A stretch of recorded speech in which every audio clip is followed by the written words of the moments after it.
They're everywhere. I don't know what's going on with that. Well, all right, let's jump into this. Hello, everybody, and welcome to the show. Today, we have with us a lawyer, a researcher, and author, and a graduate of the University of California, Berkeley, Mr. William Ramsey. He has written numerous books, including The Smiley Face Killers, which is what we will be discussing today. He's also made a few documentaries, including Occult Hollywood, Volume 1, Prophet of Evil, Aleister Crowley, 9/11, and the New World Order, and The Smiley Face Killers, Who is Abducting and Murdering Young Men in the US and UK. Those are very, very good questions that millions of people want answers to.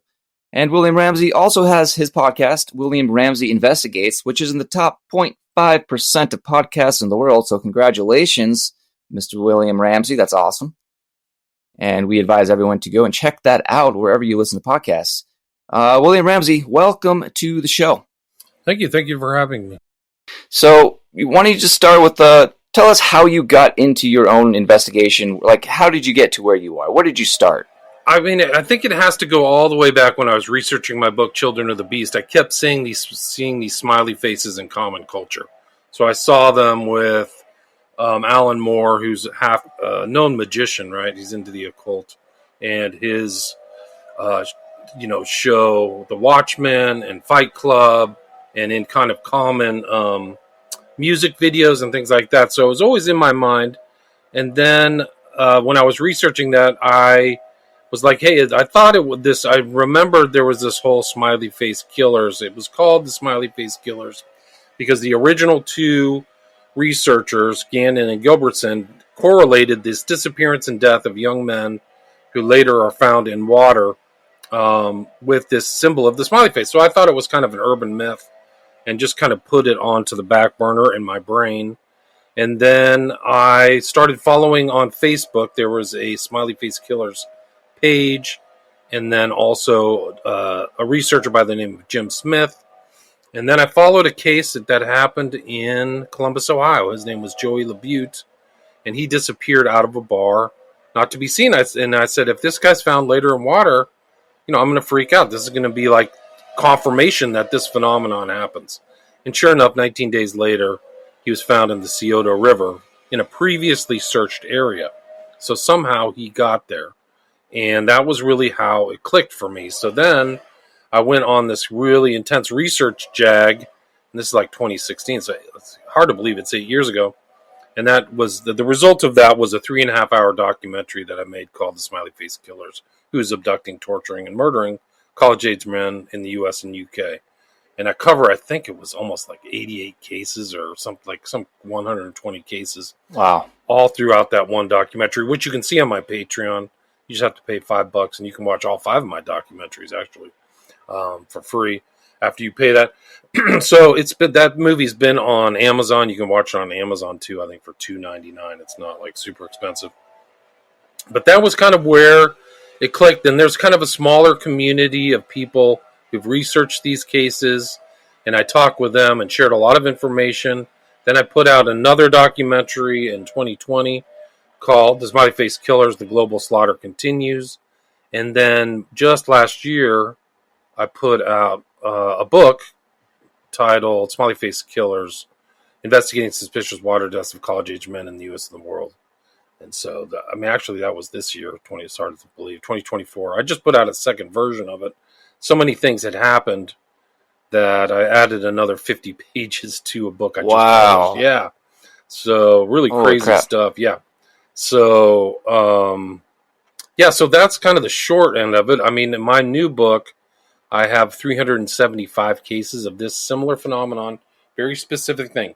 Men, college-aged, got out of the home, over 18, going out to bars, disappearing, mysteriously gone for sometimes very long periods of time, 40 days, later to be found dead in bodies of water. Oftentimes they don't look like they were dead for too long. So that's another mystery. And the government's kind of dropped the ball, in my opinion, the American government. And I think, in my opinion, I'm saying this very carefully, that some of these urban areas are covering these cases up. I don't think there's any doubt about it. So, and there's been kind of a recent kind of uptick in these cases in places that didn't standard. The original kind of case research was guys in, a guy from New York City and another guy in the kind of Minnesota, Wisconsin area, these college towns it was happening.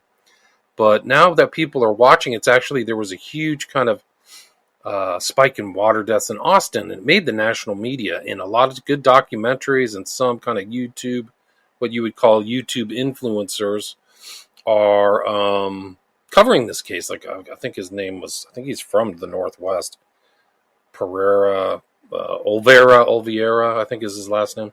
But he has like familiar. 7 million followers on YouTube. He actually went to Austin and investigated. So I think they're doing a great job. They're just not seeing the broader tapestry that this is a global occurrence and may be happening in other places. I just don't have the language skills to kind of look into it. But yeah, so it's really an uptick. There was a kill cycle in 2024 that correlated with the eclipse. There were about 20 cases.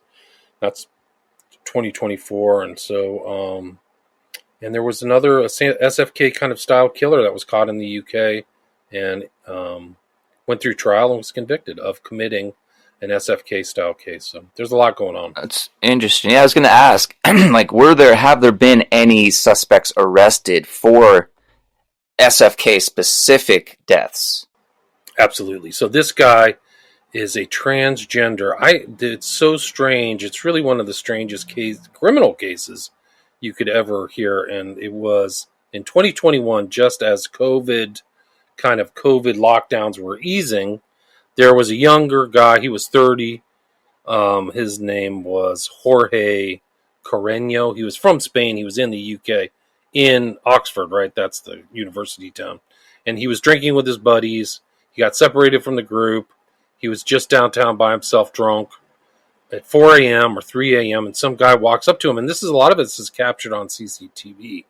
And so then they're talking, and they wander off away from the CCTV. So in my opinion, he gets lured away from the cameras. Like the perpetrator is using premeditation and thinking cleverly. So he lures Jorge Carreño either with alcohol or something. The cops know that he had like a murder kit, he had implements in a backpack.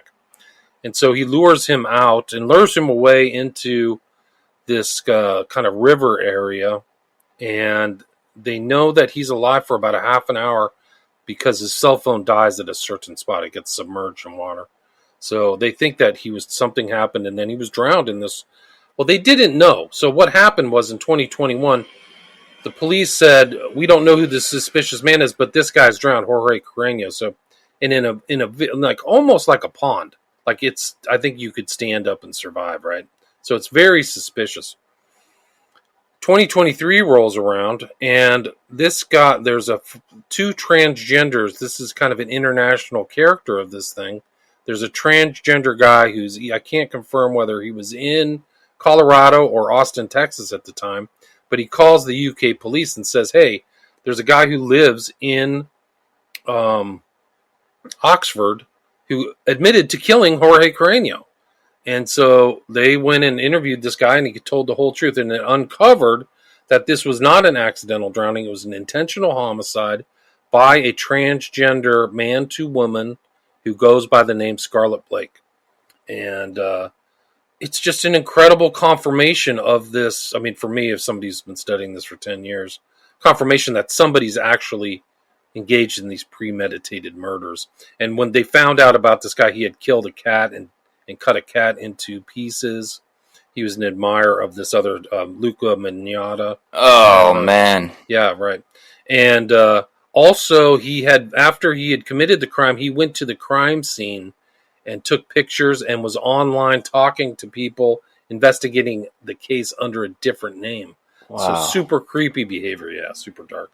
So to answer your question, yes, somebody who's committed, but they never, in the court cases, they never tied this convicted guy, transgender person, who went through the Tavistock Institute, which got shut down. Wait, what? He was part of the gender reassignment program through the Tavistock Hospital. This guy that was arrested? Correct. Holy crap. Yeah, so, and you can see pictures of him online. It's Scarlett, or you can read my book. Yeah, definitely. But, Yeah, but That's incredible. It's got that connection there. That's yeah, but here's the thing: is that the court never made the connection to the larger criminality that's going on with these cases, right? So they just busted him for one thing. They never looked into his background. He had flown to the United States numerous times. He was part of the transgender community.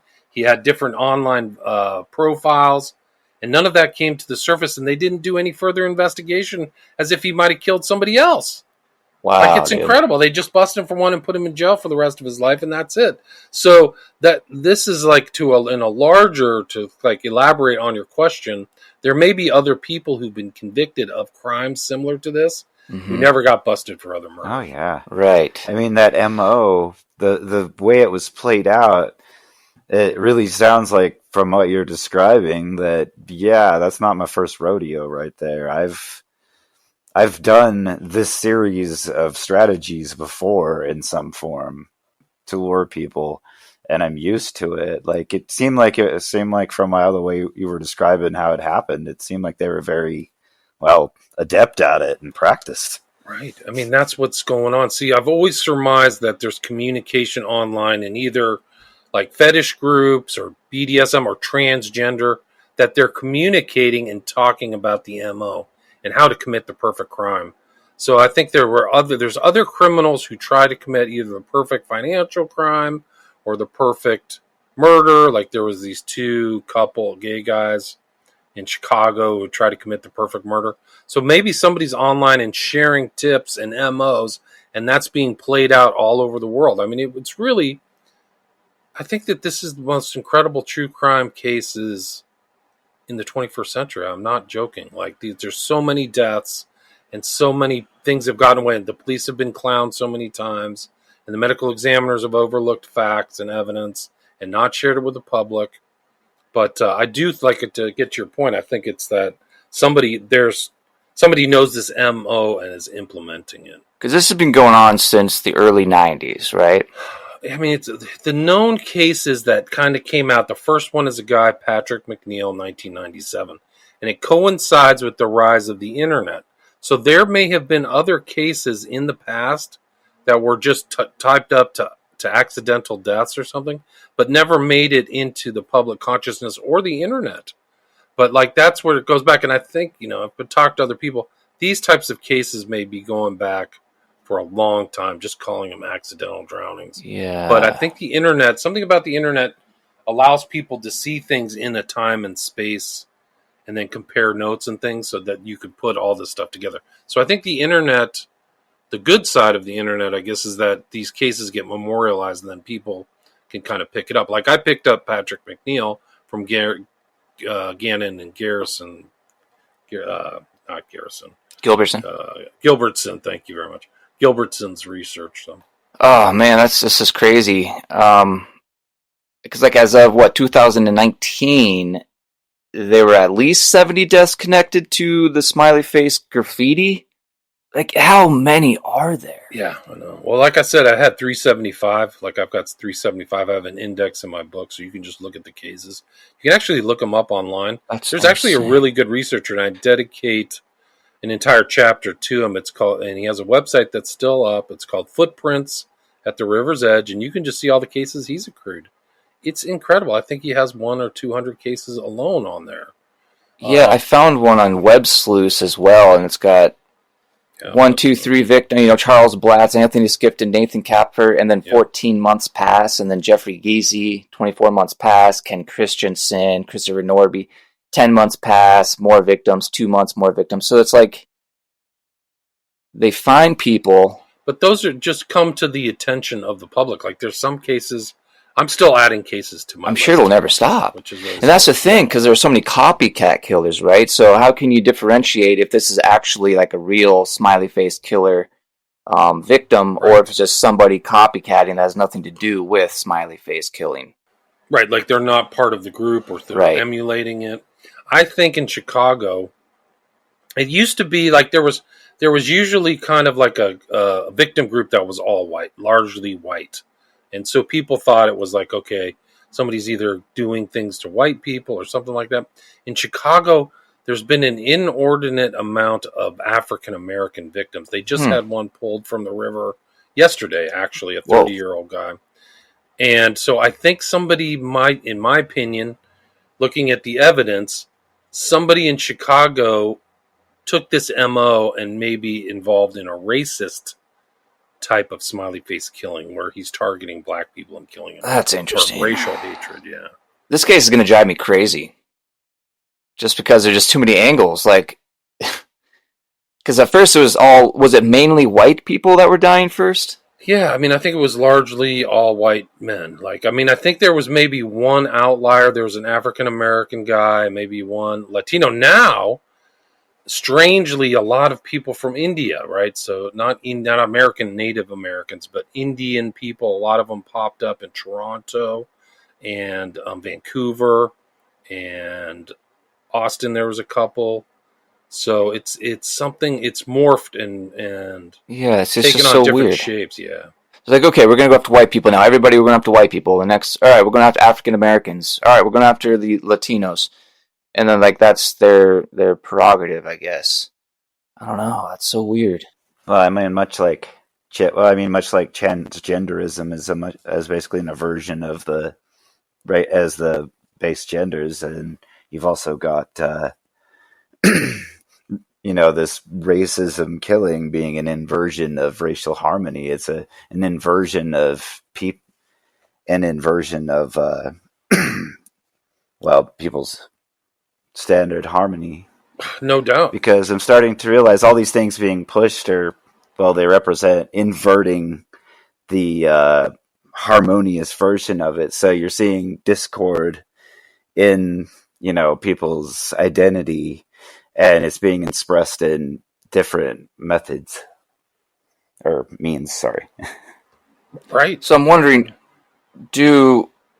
are these victims, are they killed at the spot and then the smiley face spray painted there, or maybe the killer knows where there's already a smiley face, so that's the location they bring a body? Are they creating the smiley face after they kill the victim?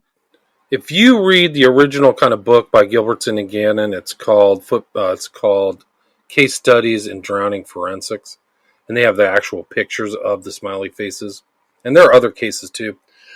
But they said that they believed the smiley face was put in where they think the body was put into the water. So not where the body was found, but they think upriver or something like that.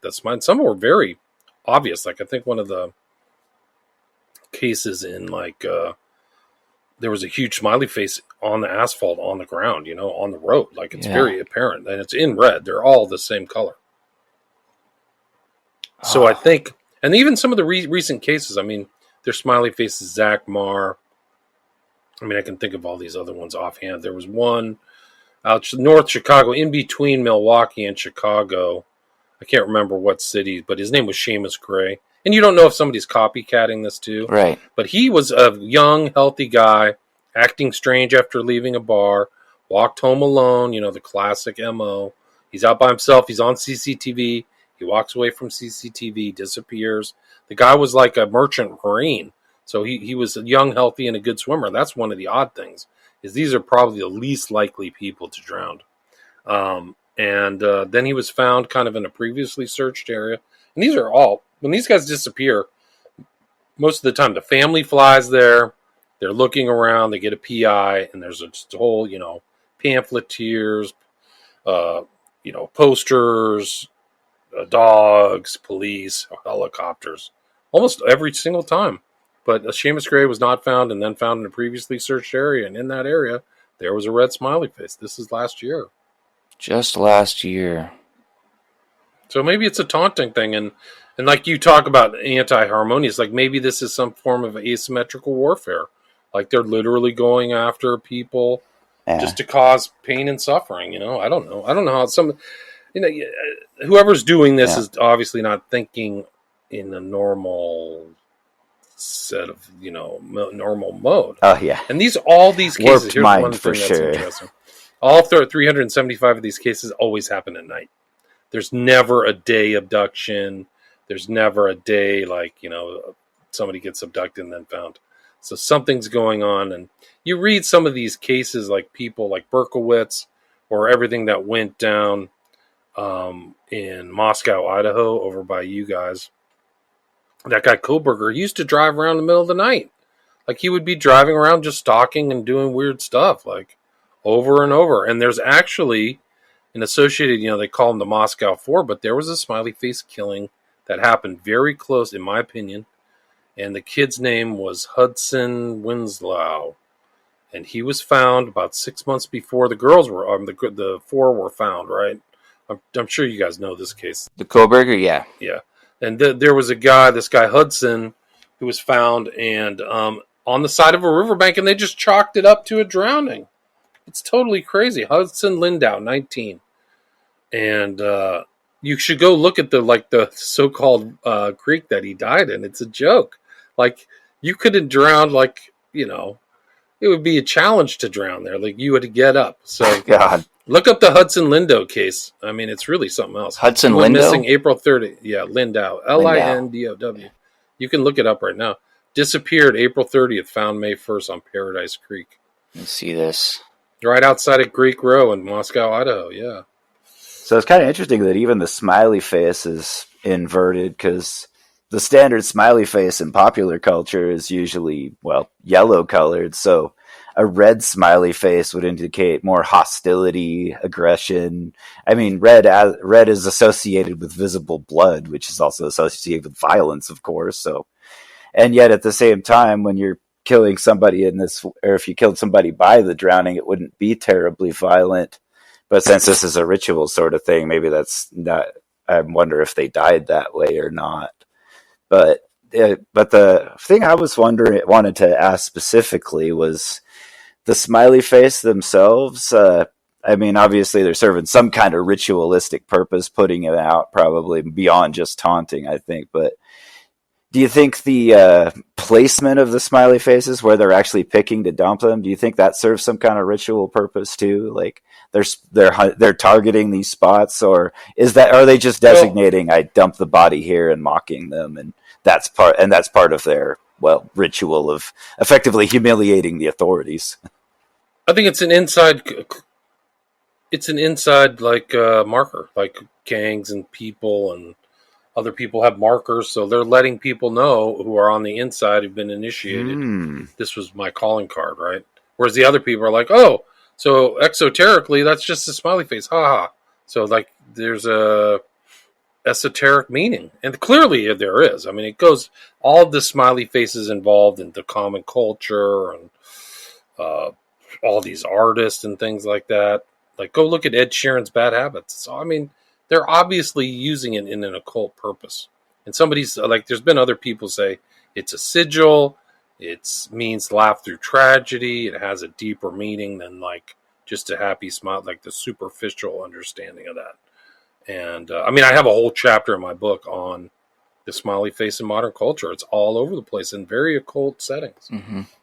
Yeah, I find the cult aspect pretty interesting, because I mean, as like you were mentioning, in the entertainment, music, pretty much every industry with these really rich people, it's almost like an initiation part where it's like, okay, you want to move up to the next level, you want to be part of this group, you have to go kill. And this is the calling card right here, because they're all organized, pretty consistent. They appear to be ritualistic in nature, right? I don't know, the deaths are just a sacrifice, an offering or something. I find that angle pretty interesting. Yeah, I mean, I wrote a book called Global Death Cult, not before this book, but it's basically about the Order of 9A, where Order of Nine Angles, where you are supposed to select a sacrificial victim, kill them, and not get caught.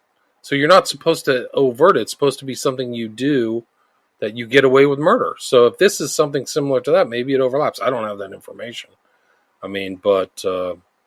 yeah, I was looking into it. I couldn't find much at all about that angle into it. Yeah. I mean, I've done a lot of shows on my podcast, William Ramsey Investigates. I've talked, It overlaps with my work. You can go to my shows and look up Igor Sarsky, Sarsky, and listen to his stuff. But I have a chapter in the book about him, too. So, my book is like a history of the study of the smiley face killers. It's meant to be a memorialization of all the people who've done the research, not just me, but Gilbert and Gannon, Jim Smith, Sarsky, Nicole Wisency Egan, the Boston drownings with Elias Yeager. So it's not just from one angle; it's multiple different people looking into this and doing the research. Did you ever get into Christy Pale? Yeah, Christy Peel was one of the earlier researchers. She was actually, when I was kind of getting into the smiley face killers, the reason I made the correlation between the smiley face and common culture and the smiley face killings is that I listened to her on Coast to Coast Radio. Okay. And so that was a really good episode. Yeah, so I have that. I have that in my book as well. But I didn't name her by name. She's kind of moved on. Yeah, I found it interesting because I was looking into her because she was covering the story a lot. She was like the person covering the story. Yes. Because she was award-winning television host on Good Morning America, CNN, BBC. She was big. And then I think like come 2008 or 2010, it was after that last interview on Coast to Coast that she pretty much just stopped covering anything related to it. That's right. And it's like, why? Why did you stop reporting? Did she get too close to something and they warned her to back off or else? Why did people stop reporting on Epstein? Yeah, exactly. This goes to the very top. Exactly. I mean, it's in these urban areas. I mean, you can look up Tafari Campbell. Do that. That'll be an interesting ride. Tafari Campbell? Yeah, Tafari Campbell. And this is personal. Oh, yes. Oh, man. I mentioned this a while back on another episode. So Tafari, he was a chef to Obama. And from what I remember, he went out to do a paddleboard ride out there outside of Obama's house in like Martha's Vineyard or something. And he ended up being found dead. But he was with someone else, and that other person has never been identified.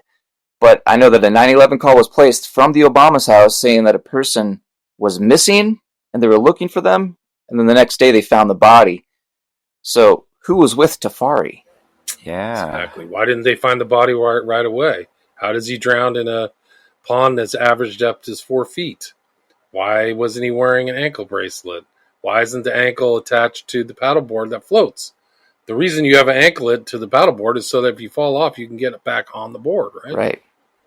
So And that's super suspicious. Yeah, from my memory, he was also writing a book that was going to come out, and it was like a tell-all about his experience in the Obama administration as a chef, which apparently was going to expose a lot of stuff. So that was kind of one of the reasons people are saying that he, ended up dead. Yep, I mean, it's pretty suspicious. It was interesting, too, because the Clinton chef, too, died in suspicious circumstances in Arizona. Like, I guess he went for a hike and drowned, too. I think he drowned, too. Strange. Weird, huh? Weird how that works. All water. Man, bugs the shit out of me. You catch the knowledge. Sometimes you catch the drowning, too. Yeah. I found this pretty interesting. The detectives working on the case, they thought it was a domestic terrorist group that just got really sophisticated, and they said that each city has a small cell, like a sleeper cell. They say around like maybe a dozen members that communicate through the dark web. And they said that they had actually found the website on the dark web, but couldn't get past the... here's a quote. We were on their dark webpage, but it was asking us to turn on a video camera so they could see who was about to type in the password, and there's no way we were doing that. And we didn't even have the password. We'd just been given their URL, so went to it because we were told that's how they communicate. End quote. So that's really interesting coming from the detectives. Right. They've done a lot of extra research. They say they have 12 symbols associated with these types of murders. I've never seen them. I think they keep their cards kind of closer to their chest than I do, but I would like to see it.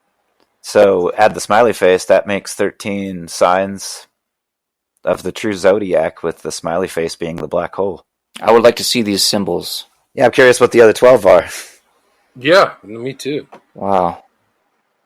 So, okay, I don't know the victim's name. Larry something. He's one of the victims. He was found in water off of Owl's Head Park. And then Patrick McNeil was found close by Owl's Head water pollution plant. And then Josh Sostak's, another victim, his parents found a severed owl's head on their doorstep. So there seems to be a connection with owls. Do you know anything about that? No, but there were two bodies found in that same water treatment facility that came out. They were both on Manhattan and ended up there. It was Larry Andrews and Patrick McNeil. Larry Andrews. Sostak was different. Sostak was acting strange too. I think he was somewhere in upstate New York, like Syracuse or something like that. But yeah, his case was interesting too. He's probably the only one of like an oversized kind of bigger guy amongst all the victims. So it's weird like that. Yeah, because I mean the commonality was these guys were young, fit, healthy, I don't know, attractive. I don't know, but that's apparently changed through these years. It's morphed. There's really no question about it. I mean, like the fact that there are people from India, like a serial deaths of those types of these. A lot of them were immigrants. I mean, it's crazy.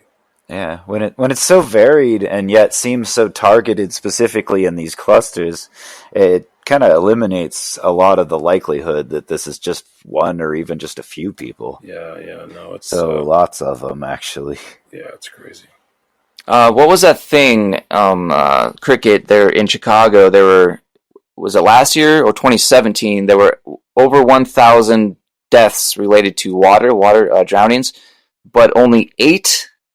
I think it was 2017. The stats I was looking up. They had there was 4,000 total deaths in the whole United States from drowning. Was the overall total, of which 8 were investigated as drowning homicides. So a vanishingly small number of these get looked into in the first place, let alone solved. Like that's how many they determine. Okay, this person was probably murdered by drowning, and so that's how many get looked into in the first place. Imagine how many of those people they just kind of chalked up to, well, we can't tell. Right. I mean, some are undetermined. I mean, like there was one case kind of in Minnesota, Chris Jenkins, where they just said accidental drowning, wrote it off, and the parents had to go get a PI and look into the case. And they got, I mean, the parents are doing the work of the police. Parents got the autopsy pictures, and there's a clump of hair in Chris Jenkins' hand. Like, how does somebody drown? Like, I'm going to go drown in a river holding a clump of hair in my clenched fist. Yay. Like, the police overlooked that. And actually, to their credit, there was a newer chief of police, and they changed the determination of Chris Jenkins' death from accidental drowning to either misadventure or possible homicide. To their credit, that's very few. That happens very few. Did they ever DNA test that clump of hair? That's what I'm saying. That's what I first thought. You have to. These cops and these MEs, medical examiners, are either corrupt or lazy and corrupt, and it's an easy determination. Oh, he was out. Here's the problem with and this is the same in all these cases. Not only are they happening at night, nobody sees them go in the water, right? So that's another suspicion. Like if somebody drowns, like, hey, Bob's out. Hey, John, I'm going to go for a swim. I can't swim very well. I'm actually don't even float, and I've never swam before. I'll see you guys. And then I drowned. Then it makes sense. None of these people say, I'm just got done drinking 6 beers, guys. I'm going to go jump in the river, right? Like this isn't happening. They had a huge case this year of a disappearing March. Riley Strain, international, oversight, international kind of views. And, I mean, they had videos of him. They didn't release them until recently. But videos of him kind of walking out of CCTV, like very suspicious, like he's on his Facebook talking to somebody we don't even know who it was. Guy literally disappears. And then everybody just said, they just assumed he went to go take a leak and found him and drowned. But then they found him 2 weeks later Downstream, he should have been like found much earlier. There was a huge search. He doesn't have his phone. He doesn't have his pants. He doesn't have his boots. And everybody just chalked it up to an accidental drowning. Do you know what's the same thing? That's the same with Riley Strain and everybody else. Nobody saw him go into the water. And this is like a crowded time. I think it was like a Friday or Saturday night on a 10 in Nashville, which is kind of a party town now. Well, it always was. But like he drove from Springfield, Missouri to Nashville with his frat brothers. Why didn't somebody see him go in the water? And why didn't these guys who were searching for him find him? Where was he for 2 weeks? They never even discussed the condition of the body either. Was it consistent with somebody who was in the water for 2 weeks? There are so many unanswered public questions. They literally had like this press conference when they found him and said, yeah, I guess that's it. You know, he drowned. Move on. And they just moved on. It's off the charts. It's off the charts. So I'm curious, forensically, would it be possible, if somebody was dumped in the river or whatever with water, to determine things like were they sexually assaulted or violently stabbed to death? What did things happen to them before they drowned, or for that matter, was their death a drowning? How hard is it to determine that stuff? Like, I'm no expert, and I'm just curious. Well, it's a good question. I mean, Riley Strain, the medical examiner said there was no water in his lungs. Like, they literally told the public that. So that's suspicious as hell. Like, how do you drown without water in your lungs? There is a thing called dry drowning. Yeah, I've never heard of it or happening, but yeah, I've heard this phenomenon. But here's what's going on. A lot of this stuff isn't the parents, the families. A lot of these families just accepted what the police told them. They used to trust the cops. Like, that's a huge mistake in my opinion. But some of these other ones, like, they got the advice to do either an independent autopsy or get, the medical examiner's report or try to find it. And in some of the cases where that happened, there were new findings. Like, imagine like Patrick McNeil told by the police, "Oh, your son drowned." Okay, thank you, police. I don't know what happened. He disappeared. He was found in water. Well, 10 years passed and they decide to get the autopsy. They give it to like a very famous forensic medical examiner, right? Whose name I can't remember. But anyway, he looks into it and said, this guy's been tortured. He has burns on the upper part of his body. His family didn't know that for 10 years. Look up the case of Patrick McNeil. Look up Chris Jenkins. Look up what happened to Dakota James in Pittsburgh, PA. They said he drowned or must have fallen in the water. And then this guy looks at it, same medical examiner, and goes, hey, he's got rope burns around his neck. And like, why didn't they tell the family? Like, would you drown and then somehow put a rope around your neck? And the condition of the body was not, he wasn't dead for 40 days, there's no question. So if this is an insight into the work of like the medical examiners, people should be very concerned. Are you talking about Cyril Wecht? Yeah, Cyril Wecht. Yeah, okay. Yeah, he's world famous coroner, yeah. World famous. He's covered a lot of cases. He's been involved in a lot of high-profile stuff, like John Benet Ramsey, John F. Kennedy.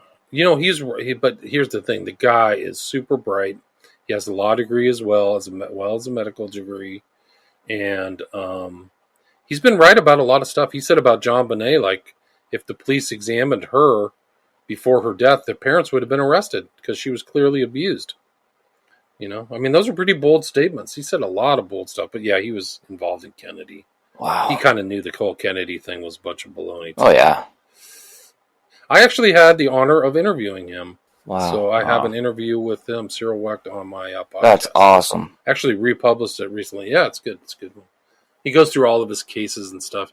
He actually kind of had a really bad run-in with Pittsburgh. He was the Pittsburgh medical examiner, and they tried to prosecute him for the pettiest thing. Like, he often used city cars. I mean, these days the corruption is so off the charts. It's hard to believe this prosecution took place. Yeah. But he got prosecuted. He had to defend himself because if he pled guilty, he would have lost his license and he couldn't work. So they had him between a rock and a hard place over the use of a public car to drive people to the airport.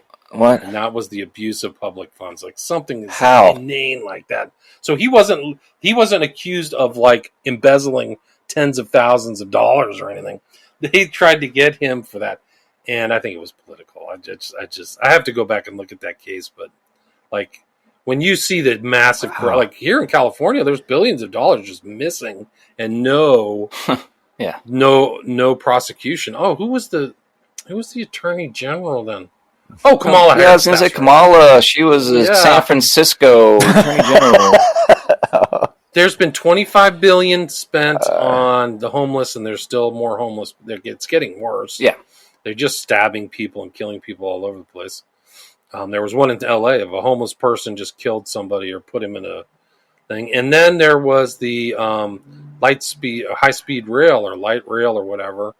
And they spent $100 billion with nothing to show. There's like $100 billion. There's like a monolithic bridge in the Central Valley that cost $6 billion and nothing's attached to it. Insane.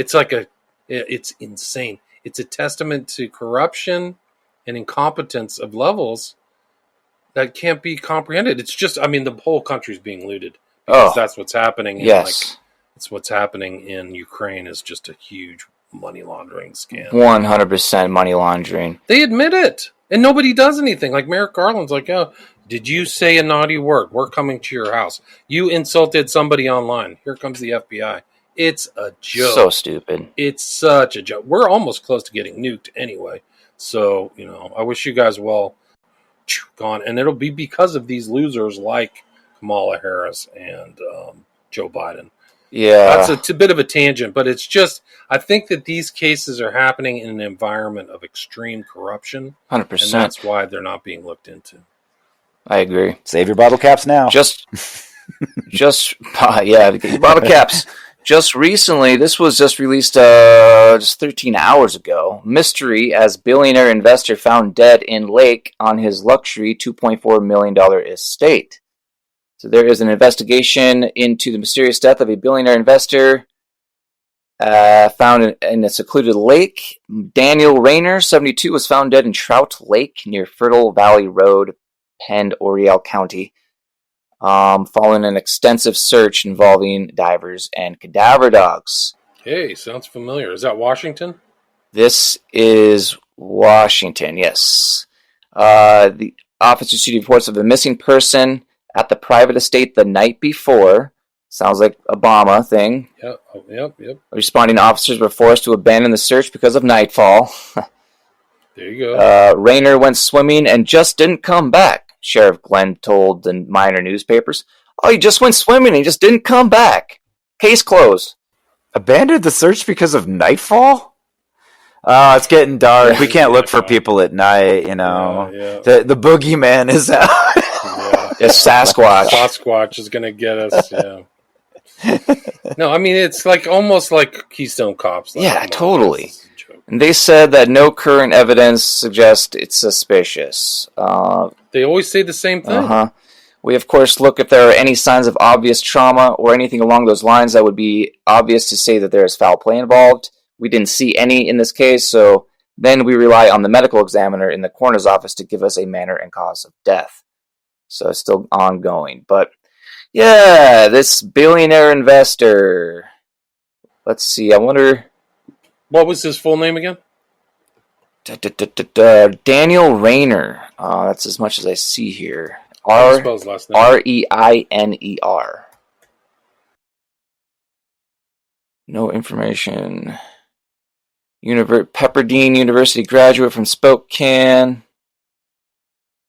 Trying to see if he has, like, where he leans politically. It's only worth to be in the billions. Luxury Lake on a shore. Oh my god, he's also owned around 30 properties. This guy owns 30 properties. Golf clubs, Sacramento, golf clubs, San Jose, golf clubs in Cabo San Luis. He's got golf clubs all over the place. See who benefits. Maybe his wife or his kids or something. Yeah. That's really interesting. It always seems like part of why corruption flourishes so readily is because so many people assume that they would catch it. They think, oh, if this was going on here, I would see, I would notice.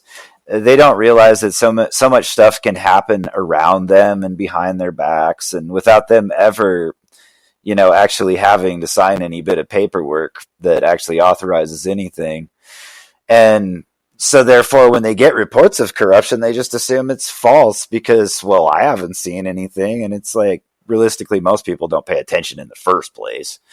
But then the ones that do assume that they're going to catch stuff when honestly, of course, they're not going to be doing any of these things around the person looking for that stuff. They're going to know to keep you out of the loop. Yeah. It really makes you ask the question, why are all these CEOs stepping down? The entire 23andMe board of directors are stepping down. It's insane. David Gruber with AYR Wellness, he's stepping down immediately. He's connected with P. Diddy. Sony Music Nashville chairman Randy Goodman stepping down. Kevin Liles of 300 Entertainment stepping down. Kaz Kobayashi, CEO of Warner Music Japan, stepping down. Max Lusada, Warner Music Group, stepped down on the 30th of this month. Elliot Grange, Lucian Grange's son, is going to take over.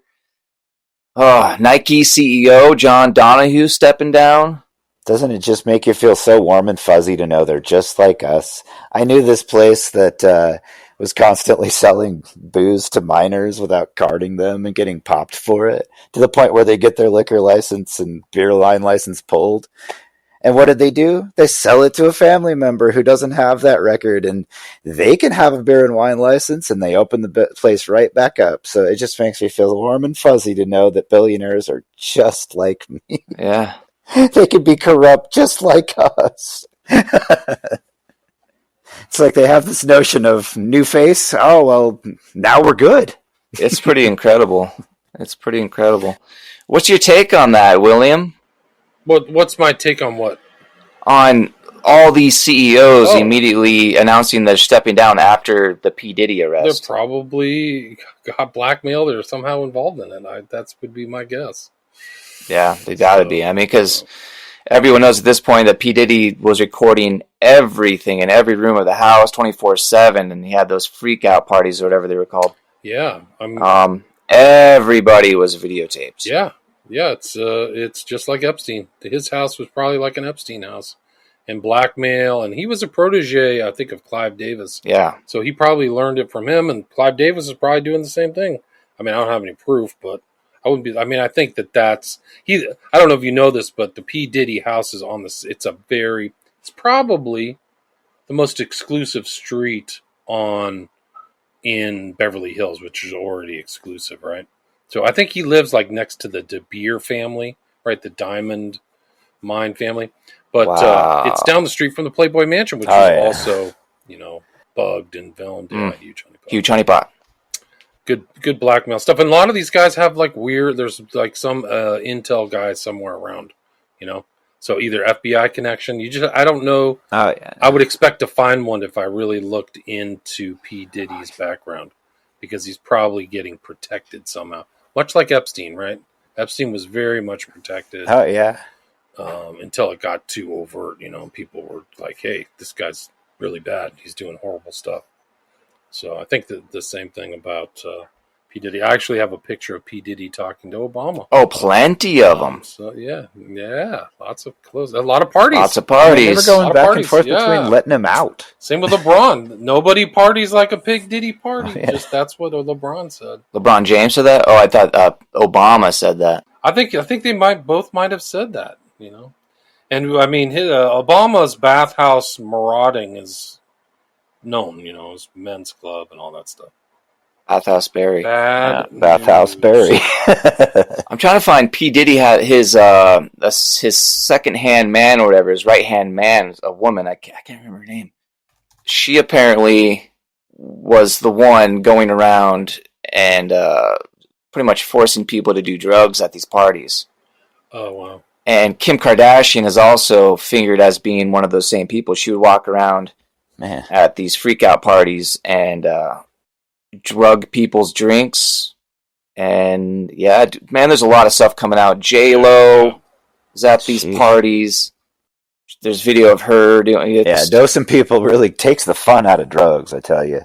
That's some dirty shit. Yeah. It's not good, dude. There are a bunch of videos coming out of these parties. Videos. I just saw one yesterday of P. Diddy, like drugging somebody. He's literally face down on a couch. Doesn't even look like he's sober or sentient. Like he's out. He's laughing at This him. is what we do to white boys. Ha ha ha. Yeah, put your drink on his head. Put your drink on his head. They're just messing with him. Yeah, that's right. Yeah. We saw the same one. Yeah. And I mean, that's just what they're recording and putting out there. Right. Like, I mean, that's not even the dirt. Yeah, that's just the humiliation. That like Nukem from Orbit lawsuit against P. Diddy was an expose that was worse. I mean, he had more stuff on Diddy than people had on Epstein. Like Wow. It was everything: the abuse, the gay sex, the drugs, people carrying his drugs, like crazy amounts of different types of drugs, pink pills with weird stuff, like Tucci or whatever. Yeah, It's like cocaine and MDMA. Yeah, man, that's crazy. Yeah, it's interesting looking back through all his yeah. But looking back through all his public appearances, you know, he always looked stressed out and nervous in all of them. Like he never really looked like he was having a good time. I'm like, man, like that smile doesn't really look that genuine.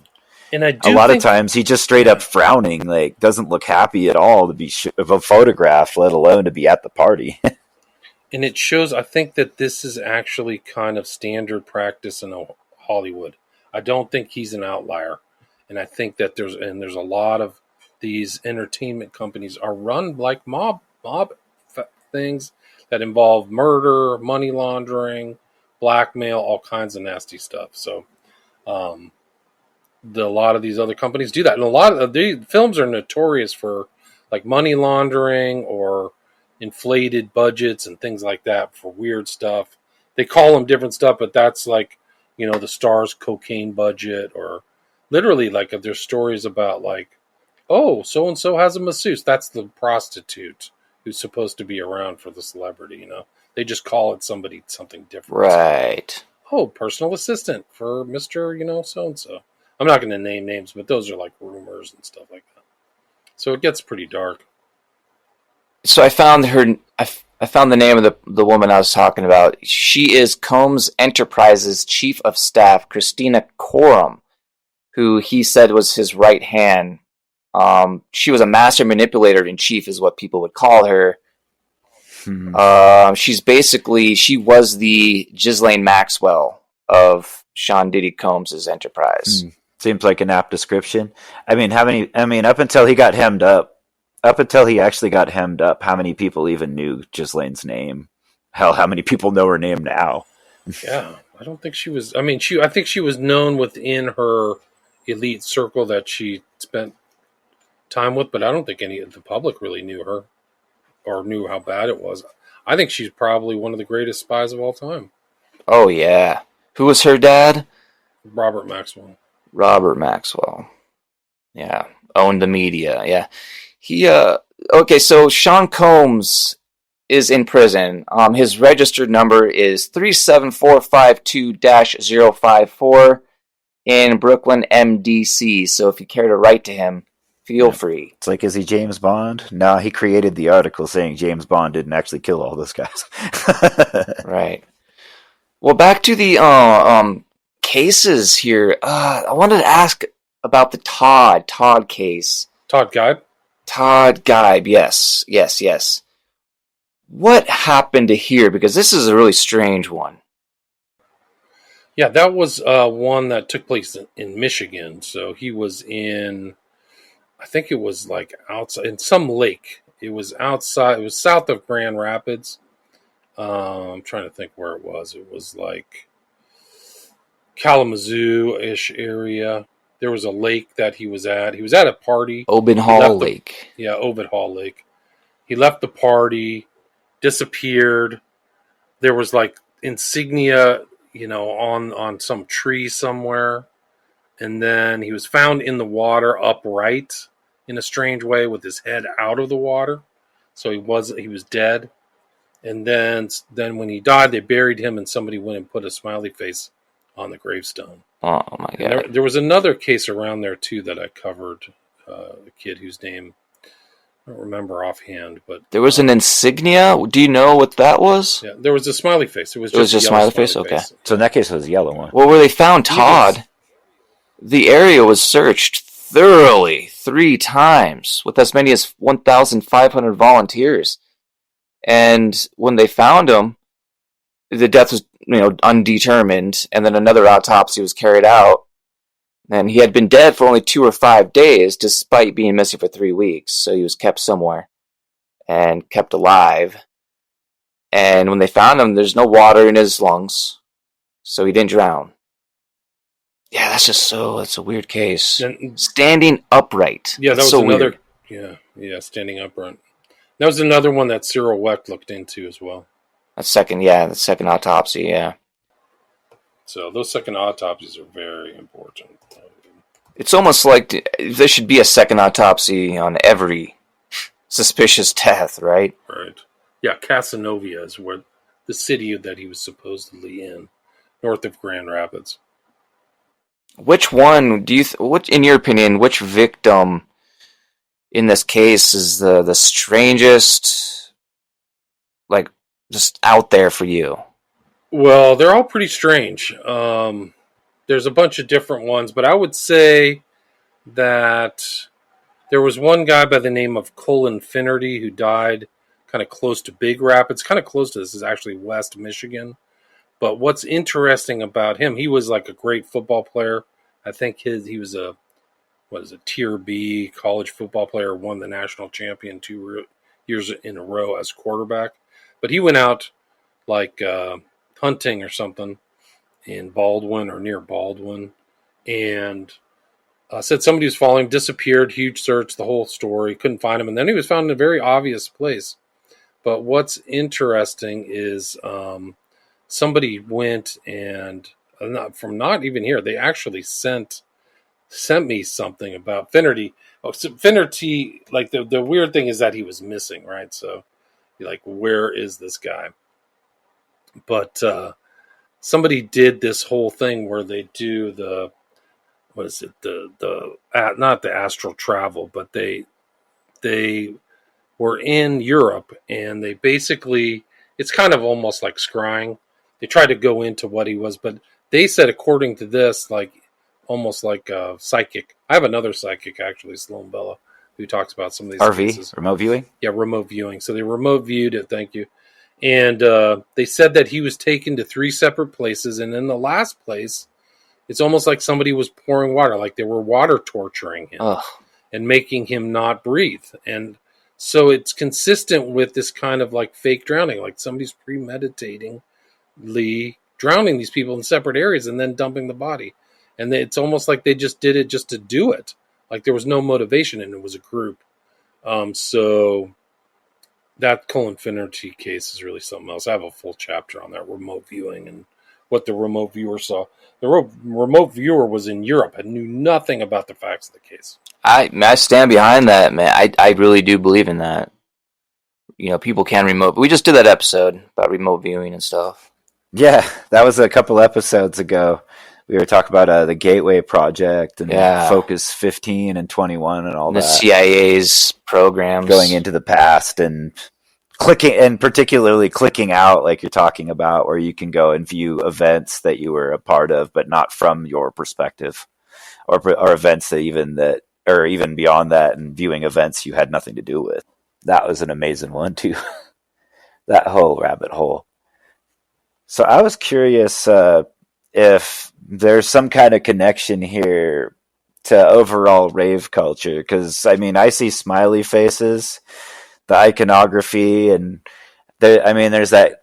I think there's like a music group or some kind of phenomenon called the Die Happy phenomenon, which was a smiley face with like a gunshot wound in its head. But overall, just a smiley face. When I think of that, I think rave music, acid, techno, house music, and then particularly happy hardcore music. Has almost every album I've ever seen from happy hardcore, it's got smiley faces just covering it. So Is there some kind of connection here to rave culture? I think so. I think that there definitely is, and you see some of these like darker influence bands and stuff like that, like Throbbing Gristle and this like techno guys. I think that the culture of rave, a lot of those guys were occultists.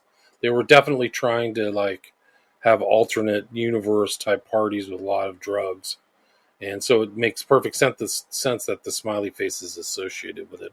And a lot of these guys come out of these raves and drop. They flat out died. There was actually a spate of 3 cases in New York City in the boroughs. I think it was the Bronx this year that they all came out of the same rave and died. Like, it's off the charts. You can't even believe it. Were they weird deaths or? Yeah, they're all smiley face killing deaths. Okay. It's called the Brooklyn Mirage. You can look up the Brooklyn Mirage. Those are all 2023 cases. Oh, man. Yeah, 3. John Castick, Clementi, and there's one more, Coyer. Anthony Benjamin, all found in water. And I can't think of a more disharmonious thing than murdering somebody coming out of a rave. I mean, if one thing raves are known for is a feeling of oneness, so the thought that somebody would take advantage of that and the vulnerability somebody would have, I mean, coming out of that, you'd be more trusting of people as a whole. That's so scary. They turn it around and use it to kill you. Wasn't there a survivor? There's been a number of survivors. Comedian Tom Dillon interviewed one. I had a survivor out of Boston I talked to. There's been tons of people who've been drugged and survived. Can you tell us about a few of those? Yeah, they had one in Boston just recently. That was a man in 2022, November 24th. But he was actually at the TD Garden where other victims have come out and died. William Hurley was the name of one of them. But he was literally face down in water. He was bleeding. He had a softball-sized welt in his head.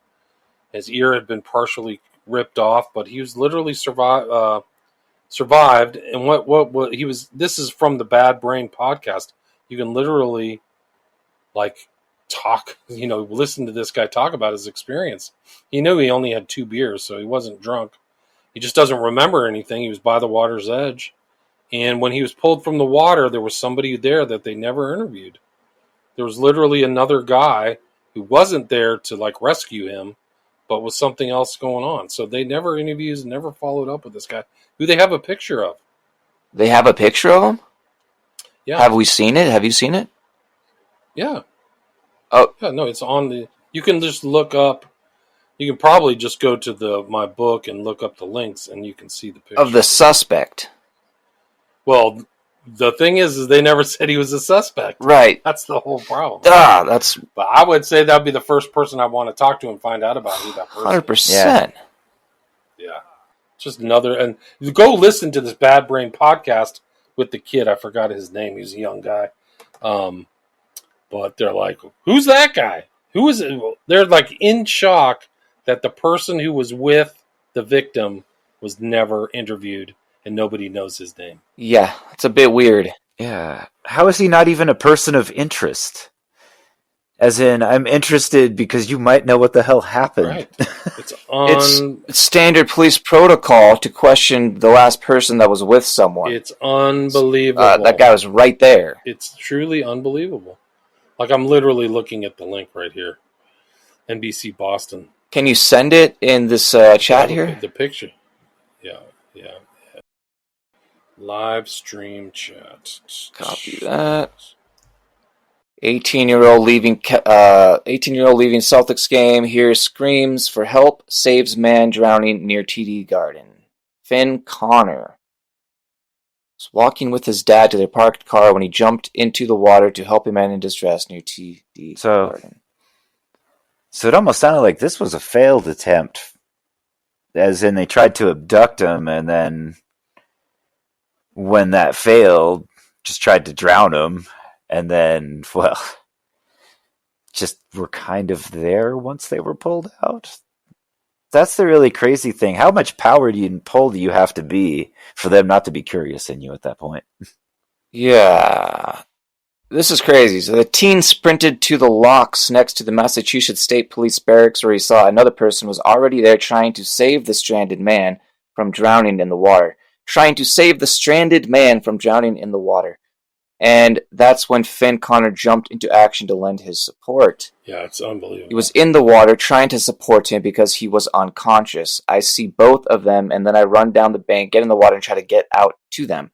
They're maybe 5 to 10 feet offshore. So I get out there, I grab his arm, and I'm trying to support his back, and I sort of carry and pick him up to the shore as best I can. But then the other guy just bounced out. Yeah. I mean, wouldn't you be a little curious, as in maybe he saw you coming and thought, well, I better stop drowning him and start pretending I'm saving him? Yeah, that definitely sounds like he was in the process of killing him. That's for sure. Yeah, just got caught up and just kind of talked his way into walking away from the scene. Yep. Yeah, I can't believe it's unbelievable. That'd be bad fiction. I'd be like, no, cops aren't that dumb. They can be dumb sometimes, but they ain't that dumb. Everybody can be dumb, but not that stupid. Come on. Yeah, it's unbelievable. Yeah, Just I mean, generally, unbelievable. cops, they're incompetent because they're told to be incompetent for the most part. I think there's a lot of politics. There's a lot of things that are told. I mean, I think that a lot of these cities are political machines. Yeah. So, you want to keep your job, not ruffle feathers, or not, there's the thin blue line. You don't talk about other people's corruption. You don't, don't make any other look bad. I mean, a lot of one of the shocking things, I've been researching this stuff for 10 years. I literally gave up calling the cops or just asking them for information. It just was like, I might as well talk to a brick. They're not helpful to the public. Like, oh, I'd like to get this. How do I do this? Who are you? Why are you calling? What do you want? Like, it's just, there's no transparency. There isn't. But they talk about, we're so transparent. We are for the community. You always see these stupid local commercials of your cops. And well, yeah, more inversion. They're doing the opposite of what they say at all times to intentionally irritate you. And the police departments literally call local citizens asking for money. My parents have been called multiple times for the cops asking them to donate to the police department. It's like, no. I happen to get a phone number of somebody who once donated to them, and I still get the calls. That's horrible. So we know that some of these victims have been held for up to 40 days, I think is the longest one, right? That we know of. I mean, some bodies aren't found for 4 months or 5 months, so you don't really know the time frame or whether they're held or what's going on. But right. That one case that I know of, there's a couple 40 days. One is Dakota James, yeah.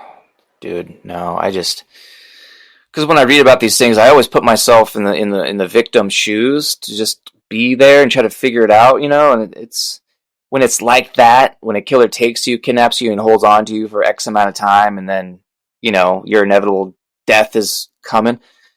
It's just the worst, dude. Yeah, must be. They probably didn't see it coming. It just reminds me of the Ariel Castro stuff. Yeah. Dude. Look up a guy, Edward Lamphere. He had 2 men abducted. Externally, he was a straight guy. I think he had a girlfriend or a wife. But he had abducted 2 men. And, I mean, from the same area where all these other smiley face killings occurred. He could have been already arrested. He could have been the one that been doing, he was a serial killer. They just didn't catch him for serial killing. So you don't know. We don't know if these people have been caught for other crimes. You can read that in my offenders typology section. I go into all these other guys who've committed similar crimes to this. Dungeons, men, they're attracted to men. And there's a lot of them. It's very disturbing.